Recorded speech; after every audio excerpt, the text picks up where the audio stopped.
চাকরি নাই, যুবক বেকারত্ব বেড়ে যাচ্ছে, শিক্ষিত বেকারত্ব বেড়ে যাচ্ছে, নারী আজকে উন্নয়ন ঘটছে না, আমার কৃষকের খুবই খারাপ অবস্থা। তার মানে আমরা দেখতে চেয়েছি দ্বিতীয় প্রতিশ্রুতির ভিত্তি হিসাবে, অর্থাৎ নির্বাচনী ইশতেহারের ভিত্তি, সেটি হচ্ছে বৈষম্য হ্রাস করে নিরসন করে টেকসই আর্থসামাজিক উন্নয়ন এবং রাষ্ট্রীয় সক্ষমতা বৃদ্ধি। এটি হচ্ছে আমাদের নির্বাচনী ইশতেহারের দ্বিতীয় বিষয়। তৃতীয়টি খুবই গুরুত্বপূর্ণ, কারণ আপনারা প্রতি মুহূর্তে, প্রতি ক্ষণে, প্রতিটি সময়ে আপনাদের জীবনকে যে দুর্বিষহ করে রেখে গিয়েছে এই অতীতের ফ্যাসিবাদী সরকার, সেটার অর্থনীতি আজকে শ্বাস নিতে পারছে না।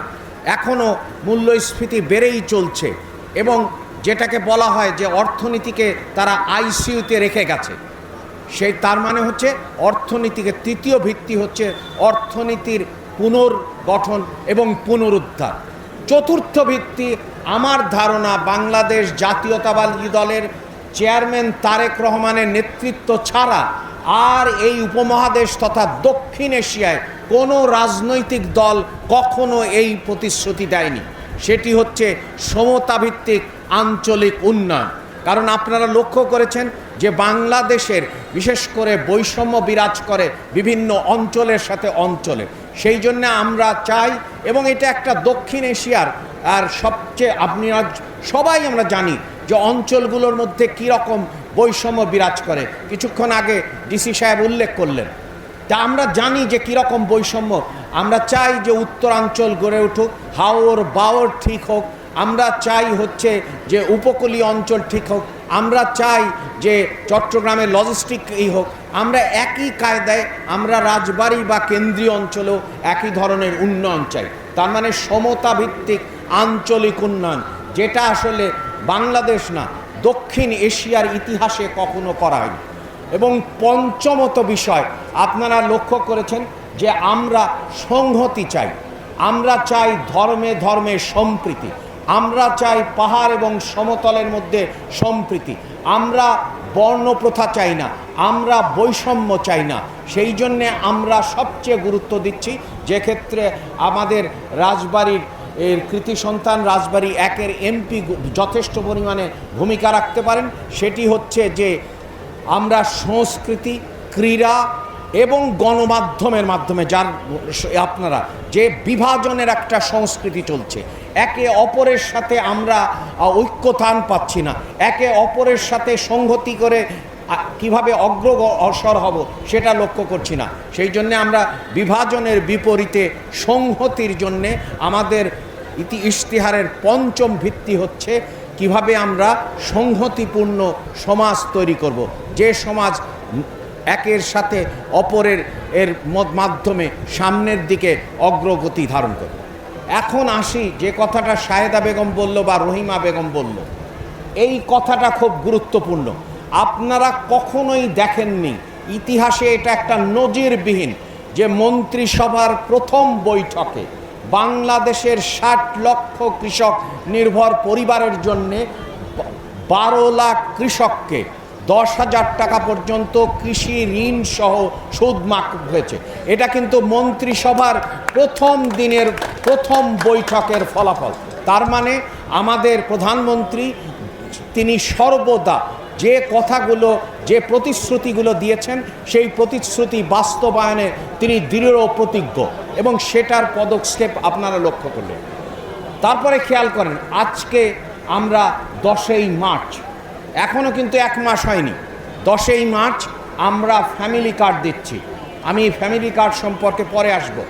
16ই মার্চ আমরা নদীর খাল খনন কর্মসূচির উদ্বোধন হবে 16ই মার্চ, এবং আশা করা যায় এর মধ্যে ঈদের আগে সকল ধর্মীয় যারা ইমাম মুয়াজ্জিন আছেন তাদের জন্য যে ভাতা, সেই ভাতাটাও কিন্তু আমরা পৌঁছে দেব, এবং সকল ধর্মের মানুষকে, ইমাম, মুয়াজ্জিন এবং পুরোহিতদের মধ্যে। এবং আশা করছি, যেমন আপনারা জানেন কিছুক্ষণ আগে আমাদের বলা হলো যে এই অঞ্চলে পেঁয়াজ হয়, তারপরে হচ্ছে পাট হয়, তাহলে এই সমস্ত কৃষিজাত এবং কৃষি পণ্যকে কীভাবে আমরা সামনের দিকে এই কৃষি এবং কৃষিজাত পণ্যের দিকে নিয়ে যেতে পারি, সেইটা একটা লক্ষ্য। তো সেই ক্ষেত্রে আপনারা জানেন যে বৈশাখ মাসে হচ্ছে যে বাংলা সন, এবং বাংলা সনের সাথে কৃষির একটা ওতপ্রোত সম্পর্ক আছে। আপনারা অনেকেই হয়তো জানেন এবং অনেকে ভুলে গেছেন, সেটা কিন্তু আমাদের চালু করতে হবে, যে হালখাতার ব্যাপার, চৈত্র সংক্রান্তির ব্যাপার এবং পয়লা বৈশাখের ব্যাপার। অর্থাৎ হচ্ছে যে বৈশাখ থেকে আমরা যদি চিন্তা করি, তাহলে বৈশাখ থেকে হচ্ছে যে আপনার শ্রাবণ পর্যন্ত আউশ ধান হয়। তারপরে হচ্ছে যে শ্রাবণ থেকে যদি অগ্রহায়ণ চিন্তা করেন, কার্তিক মাস, তারপরে আপনার আমন ধান হয়। তারপরে হচ্ছে যে আপনার অগ্রহায়ণ থেকে চৈত্র মাস হচ্ছে বোরো বা আমাদের যে এই বিভিন্ন রকমের শাক সবজি হয়। অর্থাৎ আপনাদের কৃষির ভাষায় হচ্ছে খরিফ 1, খরিফ 2 এবং বোরো বা এটা। তাহলে আমরা যে কৃষির যে আমাদের একটা সমাজ, যখন সমাজটা ছিল কি, যে কৃষির মাধ্যমে, অর্থাৎ কৃষির মাধ্যমে আপনারা পঞ্জিকা দেখেন বা হালখাতাতে যেতেন, তখন দেখতেন। আমরাও সেটা দেখতে চাই। সেই জন্যেই আসলে কৃষক বান্ধব সরকার হিসাবে, নারী বান্ধব সরকার হিসাবে, যুব বান্ধব সরকার হিসাবে এবং ধর্মীয় উপাসনাগারের যে পুরোহিত, ইমাম, মুয়াজ্জিন, অর্থাৎ ধর্মবান্ধব সরকার হিসাবে আমরা এই সমস্ত কিছু করছি। তার মানে হচ্ছে আপনারা যদি ইতিহাস দেখেন, তাহলে দেখবেন হচ্ছে বাংলাদেশকে মুক্তিযুদ্ধ পরবর্তী তলাবিহীন ঝুরি বলা হতো, কিন্তু প্রেসিডেন্ট জিয়াউর রহমান এসে এই তলাবিহীন ঝুরিকে আপনার একটা ভায়াবল স্টেট তৈরি করেন। অর্থাৎ যে রাষ্ট্র নাকচ হয়ে যাচ্ছিল, সেই রাষ্ট্রকে তিনি তলাবিহীন ঝুরির অবস্থা থেকে এসে একটা স্থিতিশীল রাষ্ট্র উপহার দিয়েছেন। সেটা গণতন্ত্রের কথা হতে পারে, সেটা উন্নয়নের কথা হতে পারে। আপনাদের মনে আছে ঠিক এই রকম একটা সময়, যখন আমরা মধ্যপ্রাচ্যে দেখছি একটা যুদ্ধের দামামা, জিয়াউর রহমান যখন, শহীদ প্রেসিডেন্ট জিয়াউর রহমান যখন ক্ষমতায় আসেন, তখন আপনাদের মনে আছে তেল সংকট হয়েছিল।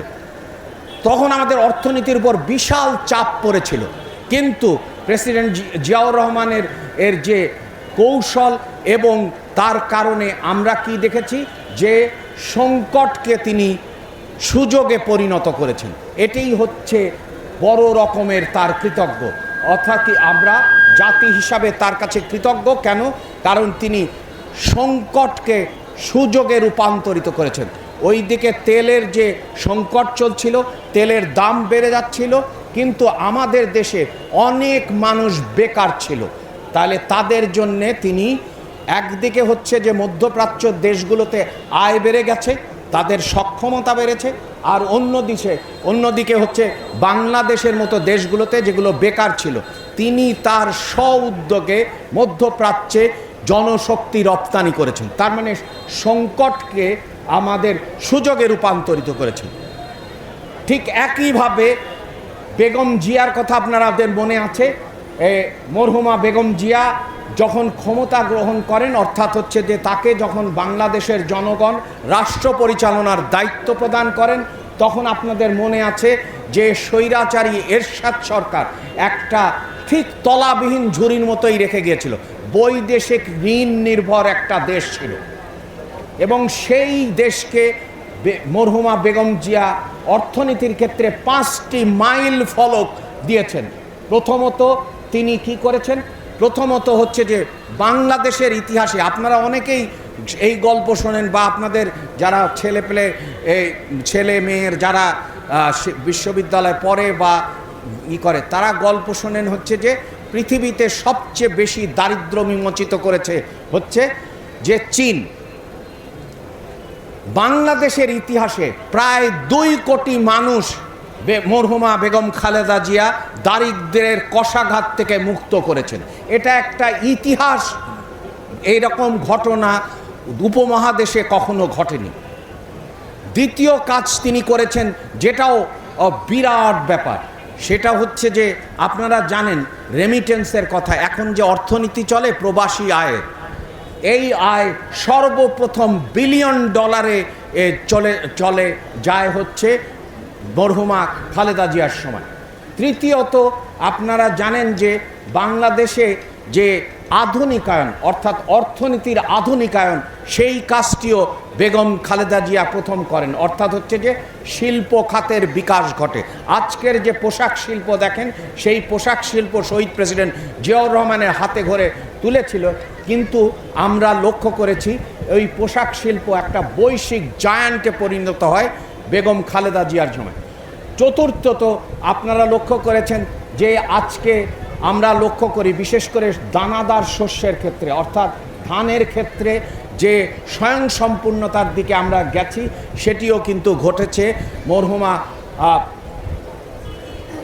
বেগম খালেদা জিয়ার সময়। এবং পঞ্চমত, আজকে নারী আপনারা যেভাবে শ্রমবাজারে অংশগ্রহণ করছেন, অর্থাৎ নারী শিক্ষিত হচ্ছেন, আমাদের সমাজের অর্ধেক অংশ তারা আজকে তাদেরকে শ্রমশক্তিতে পরিণত হয়েছেন, সেটিও ঘটেছে মরহুমা খালেদা জিয়ার সময়। তাহলে আমরা দেখলাম যে প্রেসিডেন্ট জিয়াউর রহমান আমাদেরকে একটা ভায়াবল স্টেট দিয়েছেন, স্থিতিশীল দেশ দিয়েছেন, তলাবিহীন ঝুড়ির থেকে মুক্ত করে একটা স্থিতিশীল দেশ দিয়েছেন। মরহুমা খালেদা জিয়া আমাদের অর্থনীতির আধুনিকায়ন করেছেন, নারীদেরকে অংশগ্রহণ করেছেন, শিল্প ক্ষেত্রে বিশ্বে স্থান দিয়েছেন, রেমিটেন্সের ক্ষেত্রে এক বড় রকমের অবদান রেখেছেন। একই ধারাবাহিকতায় আপনাদের এই যে আপনারা বিপুল ভোটে আপনারা সমর্থন দিয়েছেন জনাব তারেক রহমানের প্রধানমন্ত্রীর নেতৃত্বে, আমরা একটা কল্যাণ রাষ্ট্রে পরিণত করব এবং এটা আজকে সেই ঐতিহাসিক কল্যাণ রাষ্ট্রের ভিত্তি স্থাপন করার জন্যে একটা পদক্ষেপ। কারণ আপনারা যদি খেয়াল করেন তাহলে এটা যে সমস্ত উন্নত দেশে যেখানে আপনাদের অনেকের আত্মীয় স্বজন থাকে, কল্যাণ রাষ্ট্রের যে সমস্ত উপাদান আছে সেই সমস্ত সকল উপাদান কিন্তু আমরা একে একে শুরু করছি। অর্থাৎ একদিকে গণতান্ত্রিক রাষ্ট্র, অন্যদিকে কল্যাণ রাষ্ট্র। এবং তাহলে আপনারা দেখেছেন যে শহীদ প্রেসিডেন্ট জিয়াউর রহমান, তারপরে মরহুমা খালেদা জিয়া এবং আজকের যে জনাব তারেক রহমান বাংলাদেশে একটা কল্যাণ রাষ্ট্রে কিভাবে 5টা জিনিস তিনি করছেন, খুব মনোযোগ দিয়ে খেয়াল করেন। প্রথম হচ্ছে যে এই উন্নয়নশীল বিশ্ব, এমনকি চীনেও সর্বজনীন কোনো কার্ড নেই। এই কিন্তু হচ্ছে যে এটা শুধু এলডিসি না, এটা উন্নয়নশীল বিশ্ব না, এইটা উন্নত বিশ্বের মতো সর্বজনীন কার্ড দেওয়া হচ্ছে। অর্থাৎ সবাই আপনারা এই কার্ড পাবেন, প্রত্যেকে। এটা কিন্তু একটা ইতিহাসের ইপক মেকিং, অর্থাৎ হচ্ছে যে একেবারে ইতিহাস তৈরিকারী, যুগান্তকারী দক্ষিণ এশিয়ানা, এটা উন্নয়নশীল বিশ্বের এর মধ্যে প্রথম রাষ্ট্র যারা আসলে আপনার সর্বজনীন ব্যবস্থায় যাচ্ছে। এটা হচ্ছে 1 নম্বর। দ্বিতীয় হচ্ছে আমরা স্বীকৃতি দিচ্ছি যে এই কাজ কার মাধ্যমে শুরু হবে মা নারীর মাধ্যমে। এবং সেই ক্ষেত্রে দেখেন নারী আমাদেরকে, আমাদের সমাজকে শ্রদ্ধার, ভালোবাসার এবং সামনে এগিয়ে যাওয়ার। আপনি যখন কষ্ট লাগে তাকে কাকে চিন্তা করেন? মা কি হয়ে গেল? তাহলে সবার আগে আমরা যে কাজ করছি সেটি হচ্ছে যে নারীকে স্বীকৃতি দিচ্ছি। এটা কিন্তু একটা ইতিহাসের ব্যাপার। কারণ অন্যান্য জায়গায় আপনারা অন্যান্য রাজনৈতিক দল যদি খেয়াল করেন, তারা নারীকে আপনার অধস্থন করে রাখতে চায়, নারীকে ঘরের বাইরে দিতে চায় না, কাজ করতে দিতে চায় না, সম্মান দিতে চায় না এবং নারীকে ক্ষমতায়িত করতে চায় না। কিন্তু আমরা চাচ্ছি যে নারী আমার সাথে একই সাথে হাঁটেন। কেন না? কারণ আপনি যদি খেয়াল করেন কোরআন শরীফের 3টি অংশ আছে। যদি খেয়াল করেন আপনারা যারা আমার চেয়ে জ্ঞানবান, আমি নাই, হাফেজ সাহেবরা, ধর্মীয় নেতারা আমার চেয়ে ভালো বলতে পারবেন, কিন্তু আপনি যদি খেয়াল করেন তাহলে দেখবেন হচ্ছে যে বর্ণনা আছে উৎপাদন, কিভাবে উৎপাদন করতে হবে, পানির নহর বয়ে যাচ্ছে কিভাবে উৎপাদন করতে হবে। দ্বিতীয় অংশ হচ্ছে বিনিময় কিভাবে করতে হবে, অর্থাৎ ব্যবসা করতে হবে। সেখানে বলা হচ্ছে যে তুমি ব্যবসা করো কিন্তু অন্য কাজ করো না। তৃতীয় যে বিষয়টি সবচেয়ে গুরুত্বপূর্ণ, এটা কিন্তু হাদিসের উপরে ছাড়া হয়নি, এটা কিন্তু কোরআন শরীফের মধ্যে রাখা হয়েছে যে নারীর উত্তরাধিকার কিভাবে হবে, অর্থাৎ সম্পদের বন্টন কিভাবে হবে, সেটা কিন্তু হাদিসের উপরে রাখা হয়নি, সেটা কোরআন শরীফে বর্ণিত আছে। তাহলে আমরা সেই কারণেই নারীর উপরে এই বিষয়টাকে, নারীকে দিয়ে আমরা যাত্রা করতে চাই।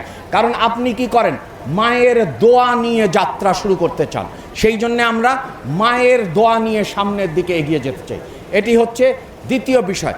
তৃতীয় বিষয়, আমাদের কি, আমাদের একটা শিষ্টতা আছে, আমাদের সংস্কৃতি বোধ আছে।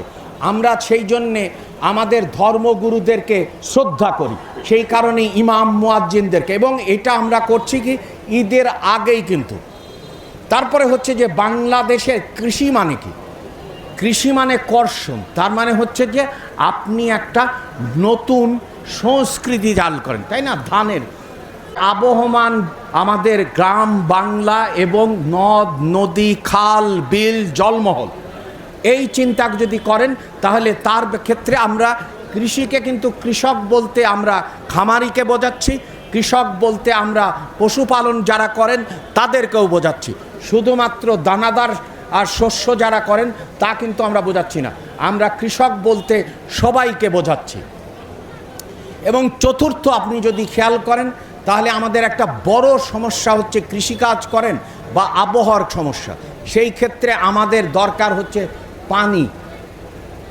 এবং আজকে আপনারা খেয়াল করবেন, আমি জানি, আমি দেখতে পাচ্ছি, কিন্তু আমি না যেই দেখতে পাচ্ছি, চন্দনা নদী কিন্তু নাই। আমি যাই নাই, কিন্তু আমি একটা আমার তো আর কোনো দিব্য চোখ নাই, তবে আমার যেটা মনে হয় সেটা হচ্ছে যে চন্দনা নদী কিন্তু নাই, অনেক খাল নাই। আমি মনে করি ডিসি সাহেব যেটা করবেন,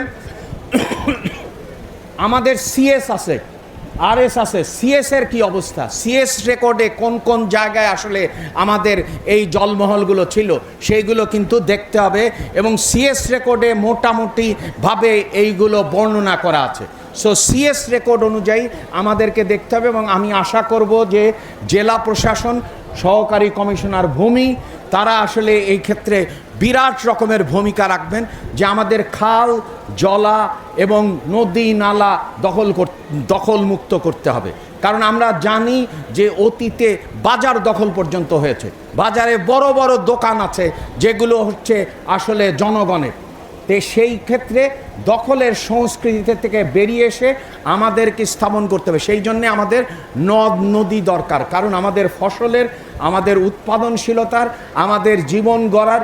এবং আমি কিছুক্ষণ আগে সংস্কৃতি প্রতিমন্ত্রীর সাথে আলাপ করছিলাম যে আমাদের লাঠি খেলা হয় কিভাবে।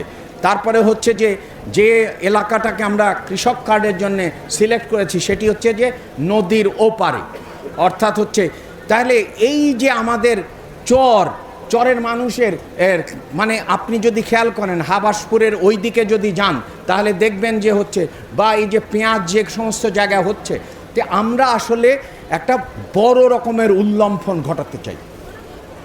পঞ্চম বিষয় হচ্ছে যে আপনারা, আমি যেটা বলতে চাই, আমাদের হচ্ছে একটা সুবর্ণ জীবন যাচ্ছে, সেটি হচ্ছে কি, যে আমাদের এখানে যুবকের সংখ্যা সবচেয়ে বেশি, কিন্তু আমরা লক্ষ্য করেছি যে কর্মসংস্থানহীনতা, মাদকাসক্তি, আপনার শিক্ষার গুণগত অভাব, স্বাস্থ্যের গুণগত অভাব, এই কারণে আমরা লক্ষ্য করছি যে বিশেষ করে যুব বেকারত্ব একটা বিশাল পরিমাণে বেড়ে গেছে।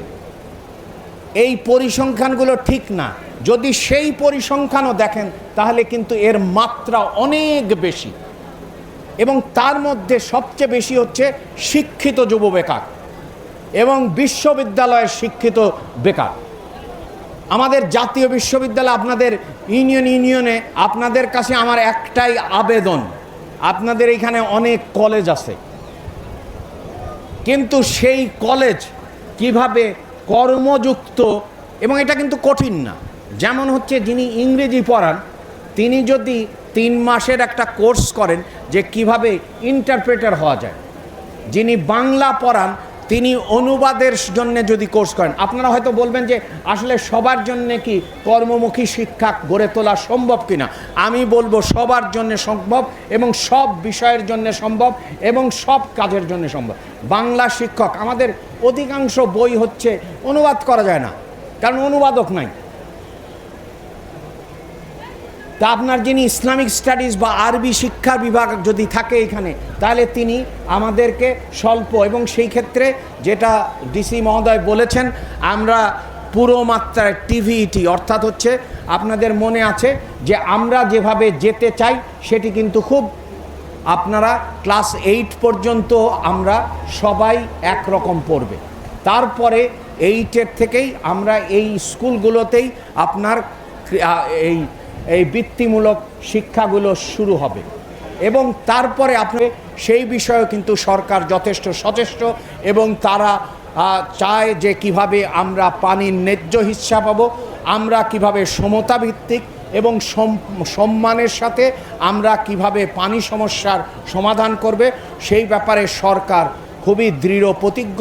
এবং সরকার যেহেতু মনে করে যে জনগণ তার পাশে আছে, জনগণের সক্রিয় অংশগ্রহণের মাধ্যমেই এই রকম আমরা একটা জনবান্ধব সরকার পেয়েছি, যে সরকার নিজেকে বলে না যে ক্ষমতা গ্রহণ করেছি, যে সরকার মনে করে যে আপনাদের সেবা করার জন্য আমরা এসেছি, তো সেই জন্যে আমরা চেষ্টা করব। আর সর্বশেষে আমি দুটো কথা বলতে চাই। আপনারা লক্ষ্য করেছেন এই প্রথম পাংশার ইতিহাসে কোনো রকম উপকারভোগীর ক্ষেত্রে কোনো মেম্বার চেয়ারম্যান দ্বারা কোনো ভোট কার্ড হয়নি। এটা যদি আপনারা কেউ দিতে পারেন তাহলে আমরা কিন্তু উপজেলা প্রশাসন, আমি ইউএনের সাথে প্রতিদিন কথা বলতাম, স্ট্যান্ড রিলিজ হবে। যদি কেউ কোনো আপনারা দেখাতে পারেন, কারণ ইউএনের সাথে আমার কথা বলে মনে হয়েছে সে সৎ এবং যোগ্য লোক, এবং তার সাথে আমার প্রতিদিনই প্রায় মেসেজ দিত। আপনারা দেখেন প্রথম বাংলাদেশের ইতিহাসে যেখানে মেম্বার এবং চেয়ারম্যানরা কার্ড দেয় নাই, আপনাদের কেউ কি দিছে? মেম্বার চেয়ারম্যানরা কেউ দিছে? যদি দেয় বা যদি কিছু করে আমাদেরকে জানাবেন, কারণ আমরা রাষ্ট্রের জনসুবিধাকে পুরো মাত্রায় রাজনীতিমুক্ত করতে চাই। এবং আমরা যেটা বলেছি কিছুক্ষণ আগে সমাজ কল্যাণ মন্ত্রী তার বক্তৃতায় যেটা বললেন, বা আমিও বিভিন্ন সময় আমার পত্রপত্রিকায় দেখবেন যে ওয়ান সিটিজেন ওয়ান কার্ডের দিকে যাচ্ছি, পুরোটা ডিজিটাল হবে। আওয়ামী লীগ সরকারের সময় আমরা যেভাবে দেখেছি যে আপনার কার্ডের যে রাজনীতি, কার্ডের যে অর্থনীতি, এই থেকে আমরা মুক্ত হতে চাই। এবং কোনো কার্ড কোনোভাবেই কোনো প্রকারে আপনার রাজনীতি দ্বারা হবে না। কারণ কেন হবে না? কারণ এটা তো সার্বজনীন, সবাই পাবেন। এটা তো কোনো, আমরা শুরু করছি হতদরিদ্র, দরিদ্র এবং নিম্ন দরিদ্র, কিন্তু এটা আমার মাননীয় প্রধানমন্ত্রীর স্ত্রীও যদি চান তাহলেও তিনিও নিতে পারবেন। সেই জন্যে এখানে আপনাদের এই যে অনেক রকমের প্রচার চালানো হয়, আমি ওই প্রচারে যাব না। অনেক বিরোধী দলের নেতা নেত্রীরা এই কার্ড সম্পর্কে কী করেছিলেন, তাদেরকে ডাকুন, তাদেরকে দেখান যে একটা লোককে রাজনীতিগতভাবে কোনো কার্ড দেওয়া হয়েছে কিনা। এটা কিন্তু একটা যুগান্তকারী ব্যাপার। সো আপনারা যদি দেখাতে না পারেন, তার মানে কি? তার মানে বিএনপি যা বলেছে তা করছে এবং করবে, যেটা আমাদের মাননীয় প্রধানমন্ত্রী উল্লেখ করেছেন যে করব কাজ, গড়ব দেশ, সবার আগে বাংলাদেশ। অসংখ্য ধন্যবাদ।